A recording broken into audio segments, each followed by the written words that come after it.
c'est l'heure de votre journal d'information. Yorana, merci d'être avec nous. À la une de l'actualité de ce mardi, atteindre les 75% d'énergie renouvelable en 2030 est-elle une illusion? Le gouvernement garde espoir et veut aussi réduire l'impact carbone du transport et du bâtiment. Les solutions seront inscrites dans le nouveau plan climat-énergie. Le retrait des anciennes pièces de monnaie est reporté au 30 novembre 2022. L'IOM met en cause la crise sanitaire. À partir du 1er décembre, cependant, seules les nouvelles pièces seront acceptées. Il est diplômé de 2 licences, dont une en sciences politiques. Temat Eilegaïk est investi par le Taveni Huir Attira dans une circonscription aujourd'hui détenue par le Tapura Huir Attira. Portrait de ce jeune militant dans un instant. Et nous recevons ce soir celle qui a fait ses premières armes en politique au Tahouir Huir Attira. Sylviane Terwatia est soutenue aujourd'hui encore par Gaston Floss. Bernard Ter-Ithey, lui, fait le pari de gagner sans le soutien des mastodontes de la politique. Comment se faire une place lorsque l'on fait partie de la minorité? Réponse avec les deux candidats dans un instant. La médaille d'or de meilleur apprenti de France en art de la table reviendra-t-elle cette année encore au lycée hôtelier? L'établissement a sélectionné celle qui représentera le pays. Tous les espoirs reposent désormais sur Maïlis Meslin. Et à la fin de ce journal, rencontre avec un petit groupe de danse de Bora Bora, Vaihinui, qui a, comme tous les autres, subi la crise. La troupe se relève doucement mais sûrement. Elles ambitionnent d'être un concentré d'initiatives innovantes en faveur d'une transition énergétique et écologique. Mais les premières assises de la transition énergétique existent surtout pour établir le plan climat-énergie 2022-2030, un sésame pour obtenir les 7 milliards de francs pacifiques annoncés par Emmanuel Macron en juillet dernier. Car à l'heure actuelle, le pays est à la traîne. Les politiques publiques menées jusqu'alors sont bien loin des ambitions. Et elles sont audacieuses, a reconnu le président du pays devant les acteurs. Au cœur des préoccupations à la veille du Blue Climate Summit, comment diminuer le taux de gaz à effet de serre en Polynésie, dépendante à 70% de l'énergie fossile. Le secteur du transport est le plus polluant comme ailleurs dans le monde, mais le secteur du bâtiment, lui aussi, peut faire que la situation s'améliore. Natacha Silagi, Sandroli. En tête de liste des producteurs de l'empreinte carbone, le secteur des transports. Le transport routier à lui seul est responsable de 52% des émissions de gaz à effet de serre. Une dépendance aux énergies fossiles que la Polynésie souhaite réduire dans tous les secteurs, y compris celui du bâtiment. Les architectes proposent de nouveaux modèles de construction comme ici pour le futur pôle de recherche de l'université. Des objectifs bioclimatiques ont été définis dès le début du projet. L'époque du bloc de béton semble révolue. Je dirais autour du CEP, il y a une réponse tout béton qui a montré ses limites aujourd'hui. Donc finalement, on est en train de revenir sur ce processus de conception et de trouver des réponses qui viendraient être plus en adéquation avec l'insularité déjà, j'ai envie de dire, parce qu'on a une réelle consommation de ressources en Polynésie, qu'elles soient énergétiques au travers de la climatisation ou qu'elles soient dans les matériaux. Donc on a ce besoin de trouver une réponse adéquate. La ventilation naturelle, l'ensoleillement, tout est à prendre en compte pour consommer moins d'énergie et de climatisation. Ce chantier, pour limiter son empreinte carbone et diminuer sa consommation d'énergie, il a la particularité d'être très bien protégé du soleil. Donc on a protégé les façades avec une double façade, on a protégé les fenêtres avec des protections solaires, des casquettes. Et il a aussi l'avantage d'être très bien ventilé, ce qui peut lui permettre de se passer de climatisation pendant une période de l'année. Pour bien le ventiler, on a mis des fenêtres à jalousie qui sont facilement manipulables avec des larges ouvertures qui permettent de bien aérer le bâtiment. Restent les matériaux, l'esthétique prime encore sur l'environnement. Des panneaux en aluminium à forte empreinte carbone sont installés pour couvrir le mur du bâtiment. Ça peut résister des années quoi. Et c'est tout le projet qu'on a fait. Donc on n'est pas obligé de repeindre à chaque fois? Non. Il y a moins d'entretien, pas de mur à repeindre, mais le bois est à privilégier via la filière locale, disent les architectes. Si l'on veut encore diminuer le taux d'empreinte carbone et atteindre les 75% de mix énergétique en 2030, un doux rêve polynésien. Le retrait des anciennes pièces n'aura pas lieu le 31 mai comme prévu, mais bien le 30 novembre 2022. Les anciennes pièces n'ont pas pu être remplacées à temps par la nouvelle gamme. L'IOM l'explique par le faible retour des anciennes pièces, conséquence de la crise sanitaire. Le point avec Sibel Plichard et Teiva Ribé. 9 mois après la mise en circulation des nouvelles pièces de monnaie, ce client d'un magasin de proximité s'étonne de voir encore circuler les anciens modèles. À ma connaissance, quand je regarde, non, ils sont toujours là.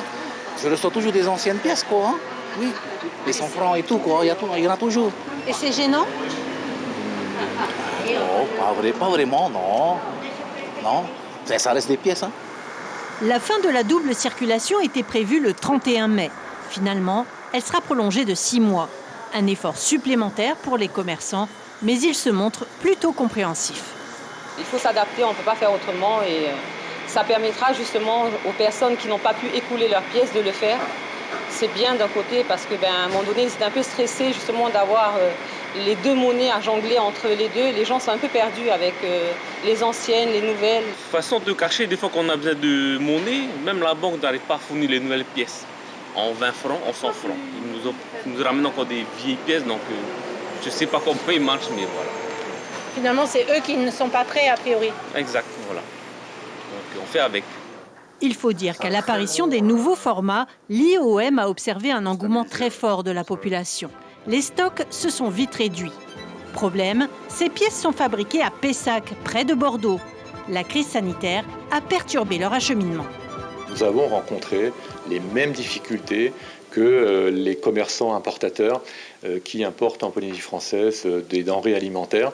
Et donc nous avons subi notamment ces difficultés d'approvisionnement qui expliquent en partie la décision qui a été prise par l'IOM de reporter la date de fin de cette période de double circulation. L'IOM espérait récupérer 110 millions de pièces en 9 mois. Mais l'objectif n'est pas atteint. Seuls 30 millions de pièces de l'ancienne gamme sont revenues. La Banque centrale se donne donc un délai, mais à partir du 1er décembre, seules les nouvelles pièces seront acceptées. Et nous passons tout de suite au chapitre politique de cette édition.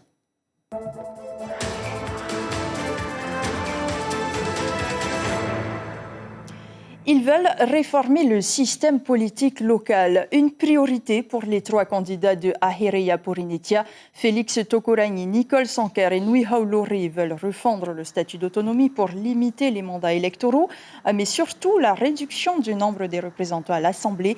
Ils affirment pouvoir réaliser une économie de 700 millions de francs pacifiques si le nombre d'élus est réduit de 18.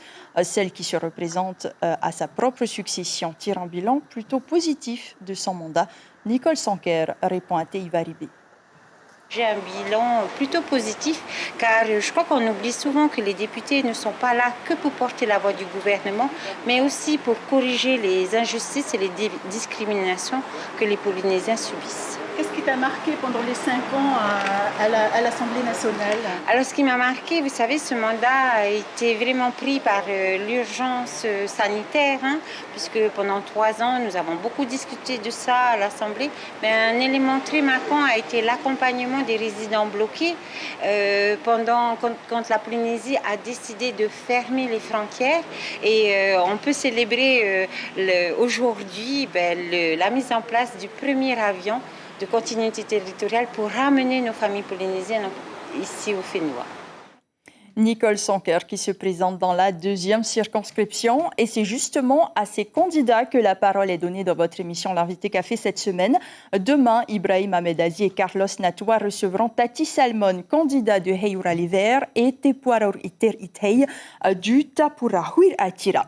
Et lui s'engage sous sa propre bannière après avoir été écarté du Amuithir Anutini Amaui. Tauhitinena confirme sa candidature aux législatives.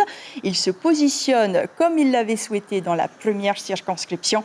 Pamela Otsenasek dans la seconde et John Tefan dans la 3e. Soutenu par le Tenati, le président de la Fédération océanienne de boxe rejoindra l'union de droite s'il est élu.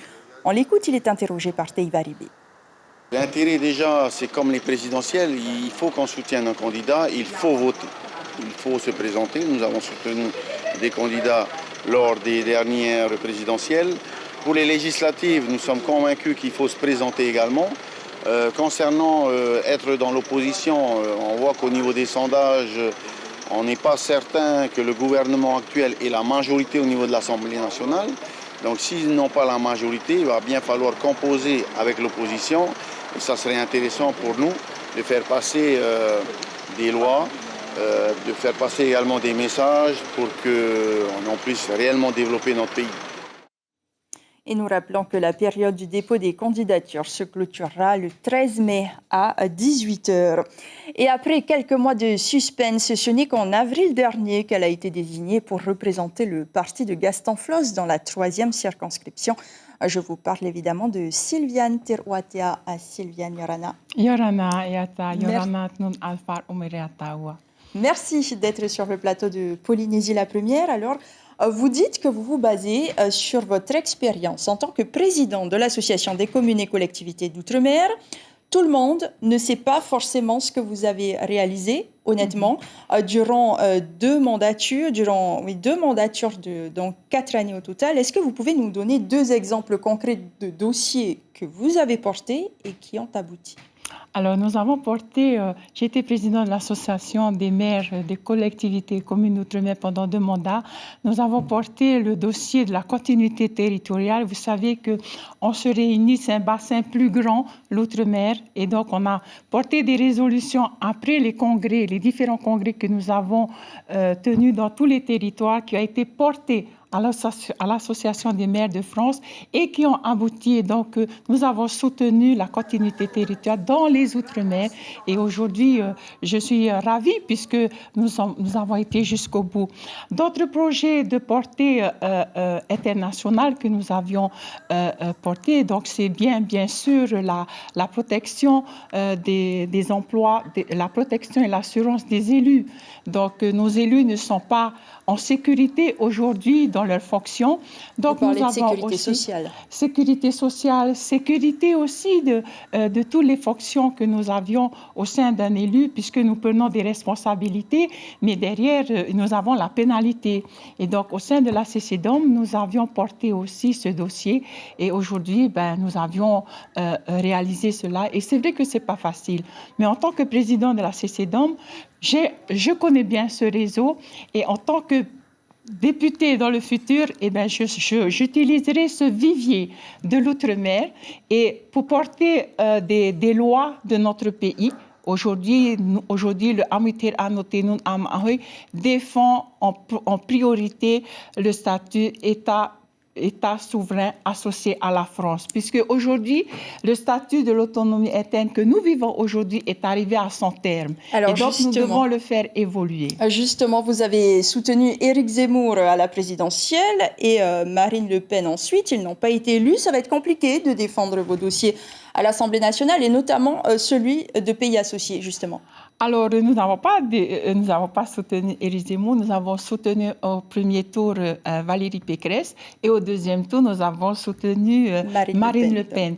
Donc, nous allons continuer dans cet élan puisque nous avons vu que dans l'outre-mer, Marine Le Pen, le président Macron ne peut pas ignorer cette sanction des outre-mer. Il ne peut pas ignorer ce cri de détresse des outre-mer. Donc, nous allons continuer dans cet élan. Majorité à l'Assemblée nationale. Eh bien, c'est une majorité d'opposition peut-être qui sortira d'ici fin juin, mais en tout cas, nous allons continuer dans cet élan et surtout défendre ce statut parce que dans les Outre-mer, nous sommes pas les seuls à vouloir faire évoluer les statuts. Nous avions la Nouvelle-Calédonie, nous avions la Guyane, donc ensemble dans ce vivier de l'Outre-mer que je connais bien et nous allons porter ensemble, une fois élus, il faut aller au-delà des divergences politiques. Il faut s'unir pour défendre les projets de notre pays. Et c'est le travail d'un député d'adapter les lois à notre spécificité de la Polynésie. C'est important, je l'ai vécu pendant 12 ans au sein de la commune. Donc, Sylviane Tiruatea, très rapidement, je ne peux pas ne pas vous poser la question. Une enquête est toujours en cours. Elle vous concerne, une enquête pour prise illégale d'intérêt et favoritisme. Vous êtes soupçonné d'avoir sollicité les services d'une entreprise entre 2017 et 2019, dirigée par votre époux. Est-ce que cela ne vient pas encore davantage décrédibiliser la classe politique ? Pas du tout, parce que cette enquête n'est pas arrivée à bout. Nous n'avons pas encore été... Elle est toujours en cours, mais je ne m'inquiète pas. Au contraire, députée que je suis, je me dois d'être en relation avec la loi et surtout de respecter la loi. Donc vous allez rendre votre siège de député si jamais vous venez à être... Non, je suis sûre de moi, parce que cette enquête n'est plus du tout à l'ordre du jour, puisque ça fait 2 ans que nous sommes là. Et donc aujourd'hui, l'enquête, je pense qu'ils ont abandonné, ils ont vu juin 2021. Donc, merci beaucoup à Sylviane Terouatia d'avoir été avec nous ce soir. Rendez-vous donc dans nos prochains points sur les législatives, l'invité café notamment. Merci. À seulement 21 ans, il aspire à être député. Tematei Le Gaïk est pour l'instant le plus jeune candidat. Ce passionné de sciences politiques a attiré l'attention du parti indépendantiste. C'est lui qui portera la voix du Tavini Huir Atira dans la première circonscription. Melissa Chang, Teivaribi. Tematei Le Gaïk est un amoureux de la nature. C'est ici, à Papara, qu'il vient se ressourcer, méditer et réfléchir aux futurs projets de son Fénois. À 21 ans, c'est le plus jeune candidat aux élections législatives. Ses parents, eux, ne sont jamais très loin. Ça permet de m'évader. Je suis quelqu'un qui aime aussi notre culture et la nature et la culture ne doivent pas être dissociées dans la culture maori. Par exemple, ici, nous sommes sur la terre Pafata. Et donc, il y a dans cette serre de l'aloe, du gingembre chinois, du gingembre maori que j'ai planté avec ma maman, des tiares Tahiti. La famille, c'est son pilier, comme la culture et son oxygène. Le Tematei a toujours été baigné dans la culture. Il a rendu hommage à sa grand-mère en 2011, il avait à peine 10 ans et demi. C'était le fil conducteur du Oreo. Le petit-fils de Tuyanou Le Gaïk veut s'engager en politique depuis son plus jeune âge. Il savait exactement et il voulait faire de la politique. Donc je lui disais que la politique, ce n'était pas un métier. Et puis il me fait, mais c'est pas grave, je veux faire de la politique. Mais pourquoi tu fais de la politique? Parce que j'ai envie de faire plein de choses, de bonnes choses pour ma population. Diplômé d'une double licence en histoire et en sciences politiques, Tematei a pris la décision de mettre de côté son master pour se consacrer à la réalité du terrain, comme ici dans le quartier Veitavatava de Papeete. C'est ici qu'on voit où les Maoris sont le plus en difficulté. Il y a beaucoup de jeunes sans emploi, il y a un manque de foncier, il y a un manque de logement, il y a des personnes qui sont mal logées. Et c'est eux qu'il faut venir rencontrer en priorité parce que finalement, c'est eux qui sont le plus dépendants des décisions politiques. Pour cette élection, l'objectif, c'est de pouvoir représenter toutes les générations. C'est la raison pour laquelle, pour cette élection, on a choisi un slogan, Te Honoui, c'est le lien entre les générations. Sous les couleurs du Tavini Huir Atira, le jeune candidat veut apporter une vision nouvelle de la politique auprès des administrés. Un plaisir de voir quand même un jeune, hein. Et après, bon, c'est bien aussi de le connaître s'il connaît quand même, comment dire, maturité, toi. L'avenir pour nos enfants, parce que c'est ça qu'on recherche, l'avenir de nos enfants. Tematei Le Gaïk est en campagne pour la première circonscription. Réfléchi et déterminé, le jeune homme compte s'appuyer sur son caractère fédérateur. Et dans ce territoire électoral, ils sont 7 à convoiter le titre. Tematei Le Gaïk, donc Jackie Briand, Nicole Bouteau, Pascal Haïti, Jean-Paul Théran, Tauhiti Nena et Félix Togorangi. Porinetia Rahurau, c'est un nom qui ne vous dit peut-être rien et c'est normal puisque le parti a été créé en décembre 2021. À sa tête, Bernard Ter-Itei qui veut aussi siéger au Palais Bourbon. Bernard Ter-Itei, Yorana. Bonsoir Ayata, bonsoir Polynésie. Merci d'être sur le plateau de Polynésie la première. Alors, vous vous présentez seul, sans appui politique. C'est un peu fou et en même temps courageux. Mais est-ce que c'est réellement possible de gagner? Tout est possible si on se donne la volonté. Alors moi-même, je suis originaire de Fa'a et ma mère est de Taha. Fa'a et Fa'opore, le papa. On est aussi de Huahine. Donc s'engager en politique, j'ai commencé pendant les communales 2020, mais je me suis levé, c'est un constat que j'ai fait. Je fais partie de la société civile. Donc après avoir observé pendant 30 ans tous les groupes qui se sont succédés pour venir maintenant dire ce que je suis en train de dire, c'est qu'ils m'ont bien écouté. Donc je veux dans un premier temps que ce soit la population qui vienne stabiliser, conforter la place du président de la Polynésie par un suffrage universel direct. C'est possible. L'article 53, alinéa 3 de la Constitution, elle nous permet de venir la solliciter pour venir stabiliser ça. Il faut aller discuter avec la France. Alors justement, vous souhaitez vous aussi réformer les institutions politiques du pays comme d'autres candidats, réduire le nombre de représentants à l'Assemblée, supprimer le cumul des mandats, entre autres. Est-ce que c'est réalisable ou c'est de la démagogie politique avant d'être élu ? Je pense que c'est nécessaire de réformer notre système actuel, parce que si nous sommes dans ce que nous sommes arrivés aujourd'hui, dans ce système, c'est grâce à toute cette aisance que nous permet ce statut. Il faut venir le calibrer demain, il faut venir le réajuster, il faut venir le faire évoluer, en commençant déjà par stabiliser la place du président du pays. Parce qu'à chaque fois qu'il y a des retournements de situation, le président il tombe, ça nous fait plusieurs milliards. À chaque fois, ils oublient de nous dire quand même, tous ces représentants, que c'est grâce à eux que nous sommes arrivés dans cette situation. Donc il faut venir conforter cette place numéro 1. Par derrière, il faut venir réduire le nombre d'élus à l'Assemblée. C'est pas réduire pour réduire. Il faut réduire parce que ça fait autant de dépenses. Mais ça, on ne nous l'a jamais dit. Mais c'est à nous aussi de le comprendre. Donc on se lève, on vient le dire. Vous avez des villes en France qui ont à peine 300 000 habitants, il n'y a que 15 élus. Alors ici, on a peut-être dépassé 280 000 habitants, nous avons 57 élus, plus tout le gouvernement. Donc ce n'est pas qu'en Polynésie que vous souhaitez réformer. C'est quand même aberrant. Mais justement, pour pouvoir modifier la réforme, les élus polynésiens seront forcément sollicités. Comment faire passer votre projet de loi si jamais vous êtes élu quand vous n'êtes pas soutenu par le gouvernement local et la majorité ? Je suis soutenu par la population qui me regarde ce soir. Parce que c'est vers eux que je m'adresse, c'est vers eux que je souhaite faire passer ce message qu'il faut arrêter ces instabilités qui vont encore se reproduire demain et qu'il faut revoir tout ceci. Ce n'est pas de la démagogie, c'est de la réalité. La question, c'est on veut ou on ne veut pas. Donc à l'Assemblée nationale, où est-ce que vous allez siéger ? Je verrai en fonction de ce qui se passera. Il faut y arriver d'abord. Vous attendez des propositions, vous aussi ? Vous attendez des propositions de différents groupes politiques ? J'attends que les gens proposent et je disposerai. Alors justement, vous avez aussi travaillé en tant qu'assistant de direction au cabinet du ministre de la Défense entre 2001 et 2005. C'est clairement un atout. C'est unique comme compétence. Est-ce que vous pensez que ça va vous servir en tant que candidat ? Vous savez, c'était un passage éphémère, mais c'était quand même un beau passage où j'ai appris énormément de choses, où on a frôlé quand même le pouvoir à ce milieu-là.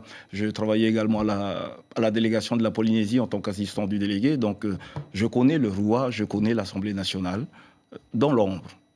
Maintenant, il est temps de venir à la lumière. Merci beaucoup Bernard Ter Itay pour toutes ces explications ce soir sur le plateau de Polynésie, la première. Et dans cette circonscription, donc 8 prétendants, Bernard Ter Itay sera confronté à Moetai Broderson, John Tefan, Jules Hawata, Tuter Eitumahei, Nui Haulore et Gilles Tautou. L'ancien sénateur et Gilles Tautou que nous recevrons demain soir. C'est ainsi que nous refermons cette page dédiée à ce scrutin.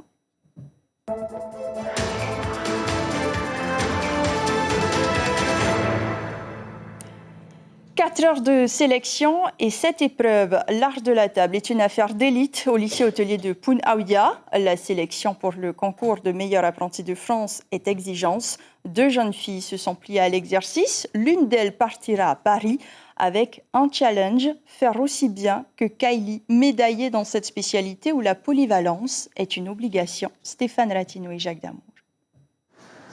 L'art de la table, une manière d'âme où le formel et l'informel s'évaluent dès le premier regard, où l'application n'ignore rien de l'importance du millimètre.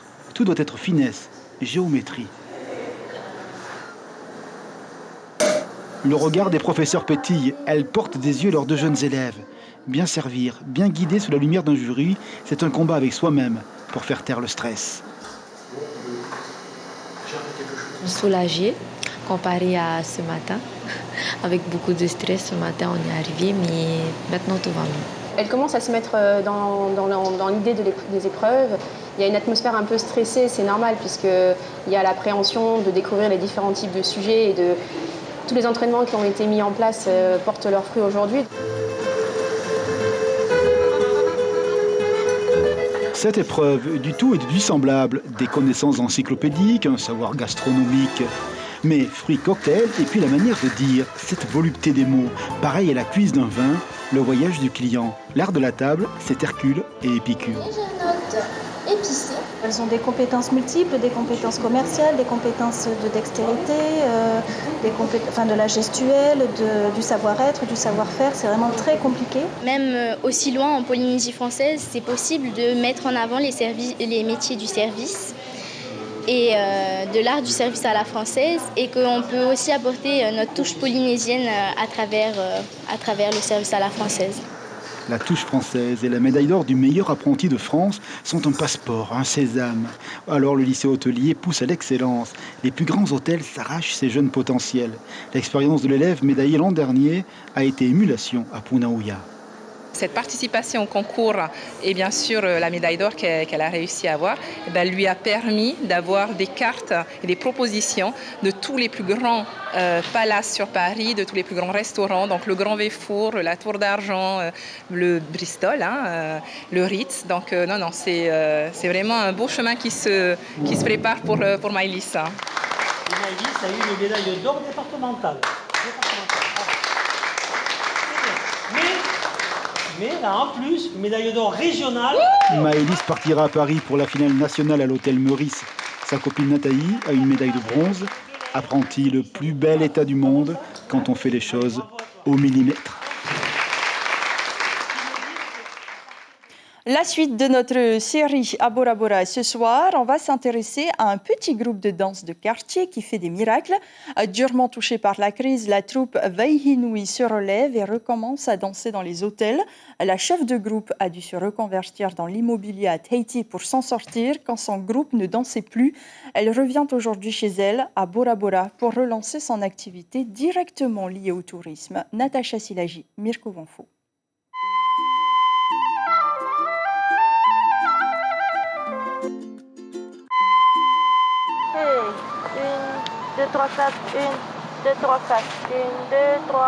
15 ans. Cela fait 15 ans que Moéré se bat pour vivre de sa passion avec son groupe de danse.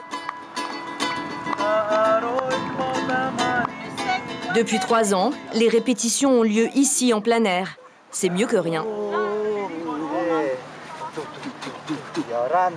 C'est le seul endroit que la mairie a mis à disposition pour nous. Et on a attendu longtemps. Logistique compliquée et pas beaucoup de soutien. Ça vous décourage pas tout ça? Non.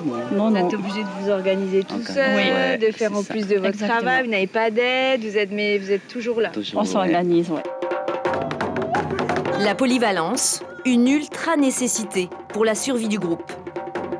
Certains de mes batteurs sont polyvalents choristes.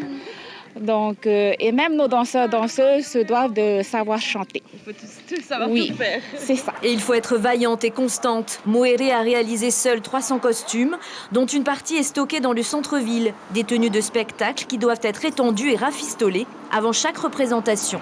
Tu prends les deux alors Là, pour ce soir, oui, on va essayer de mettre. Donc, si je mets ça le mardi, on ne met pas alors le samedi.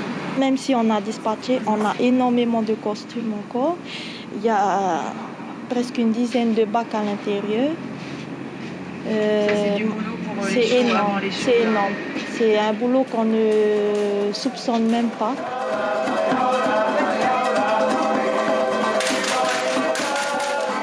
Le groupe enchaîne 7 à 11 spectacles par semaine. Les coulisses installées dans une bagagerie. Les artistes du tourisme sont des habitués. Oui, et moi je t'aide. Okay? Et nous, avec la collerette marron, et vous deux, vous allez aux côtés. Alors là, on gère les petits aléas des dernières minutes. Ouais. Et c'est génial en fait. Sinon, on s'ennuie. Tu es contente de danser ce soir?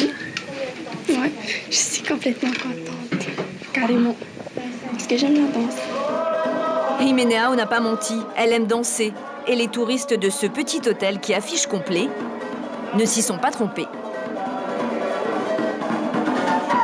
C'est important pour nous, hein, les marches polynésiennes, ça passe par la danse, la musique et tout ce qui va avec, hein, parce que pendant 2 ans, on était au calme. La musique est de retour après le calme absolu imposé par le Covid dans les hôtels. On a été vraiment impacté de plein fouet. Du jour au lendemain, plus d'activités, plus de financement, mais les impôts par contre, ça continue. Entre deux danses, Moéré s'organise. La soirée n'est pas terminée. C'est l'heure de danser au milieu du restaurant d'un hôtel 4 étoiles, de nouveau complet. Moéré et son groupe arrivent en vedette. Un petit miracle ou la récompense d'une danseuse acharnée. L'information principale de ce journal, la marche est encore loin, très loin même, mais le pays veut y croire. Le gouvernement prépare son plan climat-énergie 2022-2030 avec les acteurs concernés, les communes, les entreprises. Ce sésame lui permettra de bénéficier du fonds de transition énergétique de 7 milliards de francs pacifiques annoncé par le président de la République. L'objectif des premières assises de l'énergie est d'atteindre 75% d'énergie renouvelable dans le mix électrique en 2030 et de diviser par 2 les émissions de gaz à effet de serre par rapport à 2013. À la une de Tahiti Info, demain, il titre sur le poids de l'économie bleue. Selon les chiffres de l'ISPF en 2019, cela représentait 28,5 milliards de francs pacifiques. À suivre sur votre antenne, 2 épisodes de la série SWAT, puis une comédie dramatique franco-belge, Marguerite. Merci pour votre fidélité. Très belle soirée et à demain.